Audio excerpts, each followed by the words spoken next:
नमस्कार किसान भाइयों, मैं हूं जेएल प्रजापति, अनुविभागीय कृषि अधिकारी एवं सहायक संचालक कृषि जिला दमोह। आप देख रहे हैं जगत कृषि संदेश। जगत कृषि संदेश में आपका बहुत बहुत स्वागत है। किसान बंधुओं, आज जो हमारा जो संदेश है वो है कि पाला या तुषार कैसे लगता है और उसके क्या बचाव के उपाय हैं और कौन कौन सी फसलों को इसमें जो है नुकसान होता है। तो आइए हम समझते हैं कि पाला और तुषार है क्या। तो दोनों चीज़ें अलग अलग हैं। तो सबसे पहले हम समझते हैं कि पाला क्या होता है।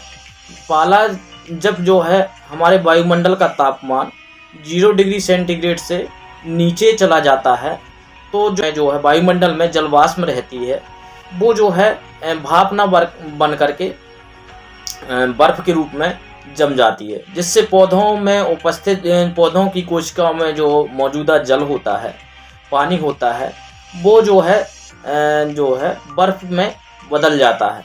बर्फ में बदल जाने से जो है जब पानी का जो है एक रूप से दूसरे रूप में परिवर्तन होता है, जब पानी का द्रव से बर्फ के रूप में परिवर्तन होता है तो वो उसका आयतन बढ़ जाता है।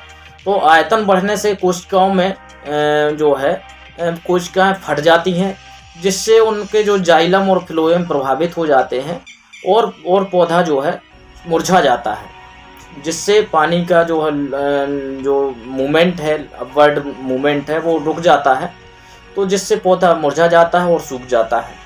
पाला पड़ने की जो परिस्थितियां हैं वो कौन कौन सी हैं, किन परिस्थितियों में पाला पड़ता है। तो जब आसमान साफ होता है तभी पाला पड़ता है, और धीमी और मंद हवा यदि चलती है तो भी पाला के लिए अच्छी परिस्थिति रहती है। और वातावरण में यदि नमी ज़्यादा है तो वो नमी क्या हो, जो मौजूदा नमी है वो जो है सतह पर जम करके पाला का रूप ले लेती है। और फिर तापमान यदि एकदम से डाउन हो जाता है इन परिस्थितियों में तो फिर पाला पड़ता है। तो इन परिस्थितियों में पाला पड़ने की संभावना ज़्यादा रहती है यदि आसमान साफ होता है, धीमी और मंद हवाएं चलती हैं, नमी की मात्रा जो है वातावरण में अच्छी रहती है, और जो है कम तापमान होने से जो है इन परिस्थितियों में जो वातावरण में उपस्थित नमी है, जिसको हम आर्द्रता कहते हैं, वो जो है बर्फ के रूप में जम जाती है और जिसे हम पाला कहते हैं, जिससे जो है पौधों की जो कोशिकाएं हैं उसका जल भी बर्फ में जम जाता है, जिससे कोशिकाएं फट जाती हैं। पाला जो है 2 प्रकार के होते हैं। पाला के प्रकार जो होते हैं वो 2 प्रकार के होते हैं। एक तो होता है सफ़ेद पाला और एक होता है काला पाला। सफ़ेद पाला किसे कहते हैं? जब वातावरण में नमी अधिक होती है और यह ठंडी सतह पर बर्फ के रूप में जम जाती है, तो इसको बोलते हैं सफ़ेद पाला। और एक होता है काला पाला, जिसको ब्लैक फ्रॉस्ट कहते हैं। जब वातावरण में नमी कम होती है तो जो है तापमान गिरने से पौधे सूख जाते हैं, और लेकिन बर्फ नहीं जमती, क्योंकि वातावरण में नमी की मात्रा कम होती है, जिसको हम काला पाला कहते हैं। अब एक होता है जो है, ये तो होगी पाला की बात। अब एक होता है तुषार। तुषार मतलब बहुत खतरनाक होता है, पाला से ज़्यादा खतरनाक होता है।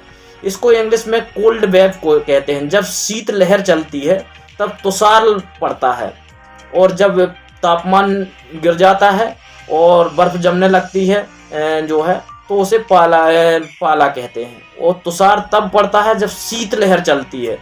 तुषार अत्यधिक ठंड की एक स्थिति है, जिसमें जो है लगातार जो है ठंडी हवाएं चलती हैं, जिसके कारण तापमान बहुत नीचे चला जाता है। तो ये तुषार की अवस्था। तुषार के प्रभाव से पाला से ज़्यादा अधिक खतरनाक होता है और व्यापक रूप से जो है फसलों में नुकसान पहुंचाता है। यह केवल फसलों में ही नहीं नुकसान पहुंचाता, बल्कि मनुष्यों और अन्य जानवरों के लिए भी जो है ये तुषार नुकसान पहुंचा सकता है। तो ये किन किन परिस्थितियों में तुषार पड़ता है? तो एक तो ठंडी और शुष्क हवाओं का प्रवाह जब जो होता है, ठंडी हवाएं रहती हैं और शुष्क रहती हैं, तब जो है तुषार पड़ता है। उच्च दबाव वाली प्रणाली, यदि हाई प्रेशर बनता है जब वो तुषार पड़ने की संभावना ज़्यादा रहती है। और सर्दियों के मौसम में पश्चिमी विक्षोभ का प्रभाव यदि पड़ता है, पश्चिमी विक्षोभ से यदि पश्चिम की ओर से यदि हवाएं चलती हैं तो उस स्थिति में तुषार जो है पड़ने की संभावना ज़्यादा रहती है और यह जो है पाला से अधिक खतरनाक होता है। एक होता है कोहरा। कोहरा जो है आपने देखा होगा, जैसे ही सर्दियों का मौसम शुरू होता है तो कोहरा पड़ने लगता है। तो कोहरा कब पड़ता है और कोहरा के क्या प्रभाव पड़ते हैं इसको भी समझते हैं। जब वातावरण में नमी अधिक होती है और तापमान जो है उष्णांक बिंदु से नीचे जाने लगता है, तब जो है जो जल वाष्प में जो जल वाष्प है वायुमंडल में जल जो है वाष्प के रूप में घुला रहता है, जिसको बोलते हैं हम आर्द्रता, रिलेटिव ह्यूमिडिटी बोलते हैं, सापेक्षिक आर्द्रता। जब यह जो सापेक्षिक आर्द्रता जो वायुमंडल में आर्द्रता रहती है और ये जो है जब तापमान जो है उष्णांक बिंदु से कम होता है तो ये आर्द्रता जो है छोटे छोटे जल वाष्प के रूप में जो है कणों के रूप में का रूप धारण कर लेती है। तो इसके कारण जो है कंडेंसेशन, संघनन की प्रक्रिया के द्वारा यह जो है ठंडी हवा में संपर्क में आकर के ये जल वाष्प जो है छोटे छोटे कणों, जल कणों के रूप में धारण कर लेती है और ये जल कण जो आपस में मिल करके एक जो है कोहरे का निर्माण करते हैं। इसके प्रभाव क्या होते हैं?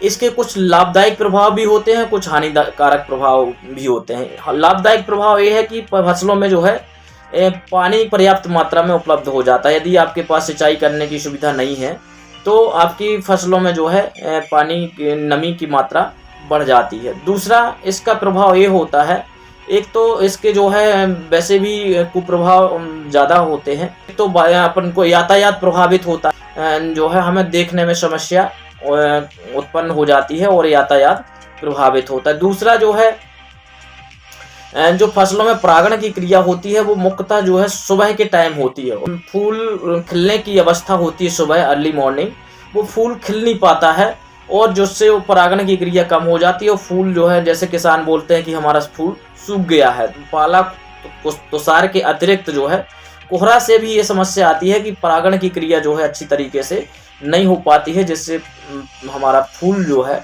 वो सूख जाता है। तो ये इसके जो है प्रकार हैं। एक मैंने बताया, एक पाला, एक तुषार और एक कोहरा।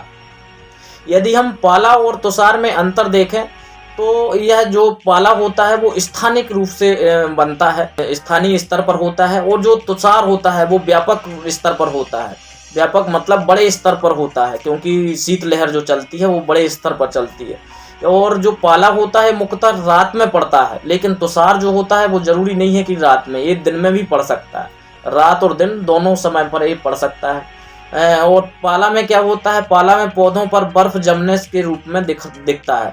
मतलब पौधे में क्या होती है, बर्फ जम जाती है जिससे उसकी कोशिकाएं फट जाती हैं। लेकिन तुषार में क्या होता है, शीतलहर, ठंडी हवाओं से पौधे प्रभावित होते हैं, जिससे जो है पौधे बड़ी मात्रा में सूख जाते हैं। अब इन दोनों चीज़ों से बचाव के उपाय क्या हैं, पाला और तुषार से किस प्रकार से बचा जा सकता है? तो सबसे आसान और सरल उपाय ये है कि हम सिंचाई कर दें। यदि हमारी ज़मीन में जो है सिंचाई कर देते हैं हम, तो रात में हल्की सिंचाई करने से टेम्परेचर नियंत्रित होता है, तापमान नियंत्रित हो जाता है। और दूसरा विधि है धुआं कर दें। आपके खेत के चारों तरफ जो है मेड़ों में आप जो है धुआं कर दें, जिससे खेत के चारों तरफ जो है जैविक अवशेष जो रहते हैं, जैसे पत्ते हैं, भूसा आदि है, इससे जो है यदि आप जला करके धुआं कर देते हैं तो हमारे जो खेत है उसमें तापमान बढ़ जाता है और जो है बर्फ़ पाला पड़ने से हमारी फसल बच जाती है। फसल को ढकना, यदि हम पौधों की जड़ों को फसल अवशेष, भूसा आदि से या पॉलीथीन आदि से ढक देते हैं तो हमारी जो जड़ें हैं जो है उसमें वातावरण जो है गर्म बनाए रखता है और नमी को सुरक्षित भी रखता है। तो इस मल्चिंग से भी हम पाला को बचा सकते हैं।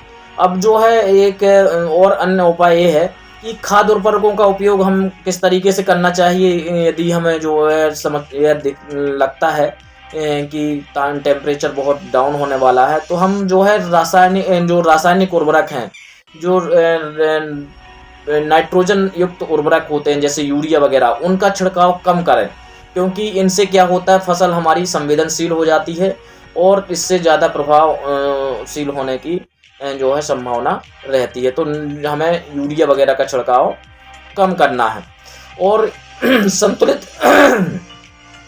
संतुलित मात्रा में हमें पोटेशियम युक्त उर्वरक जो होते हैं, पोटास युक्त उर्वरक हैं, उसकी संतुलित मात्रा में उपयोग करने से हमारे पौधे में जो है प्रतिरोधक क्षमता बढ़ जाती है। तो हम जो है संतुलित मात्रा में पोटास का उपयोग कर सकते हैं। अब मैं बताता हूं कि रासायनिक तरीके से हम किस प्रकार से पाला या तुषार से बच सकते हैं। यदि हम एक क्रिया नहीं कर पाते हैं तो रासायनिक तरीके से किस प्रकार से हम कर सकते हैं।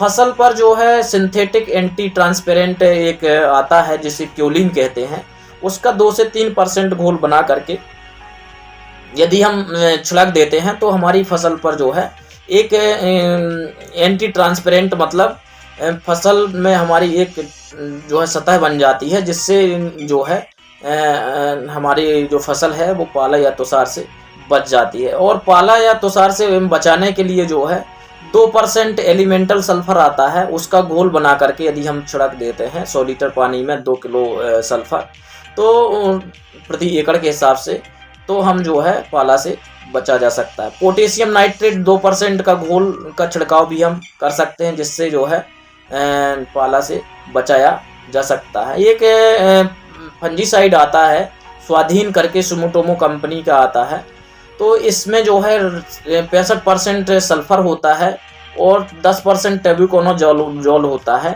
इसकी यदि हम 1 किलोग्राम प्रति हेक्टेयर के हिसाब से छिड़काव कर देते हैं तो हमारी जो फसल में जो है एक तो कवक जनित रोग भी नहीं लगते हैं, दूसरी ओर इसमें जो है जो सल्फर होता है वो हमारी फसल में गर्मी पैदा करता है और जो है पाला या तुषार से जो है प्रभाव को कम कर देता है। यदि हमारी फसल में पाला या तुषार जो है लग गया है तो हम तुरंत क्या करें, इसके भी उपाय क्या हो सकते हैं। तो सबसे पहले सुबह हल्की सिंचाई करें। यदि आपको लगता है कि हमारी फसल में जो है पाला या तुषार पड़ गया है तो सुबह जो है आप हल्की सिंचाई कर सकते हैं, जिससे हमारी ज़मीन का जो है तापमान नियंत्रित हो सकता है। यदि आपकी फसलों में बर्फ़ जम गया है तो उसमें हल्का पानी छिड़काव करें ताकि जो है वो बर्फ़ पिघल सके और जो है आपकी फसल को बचाया जा सके।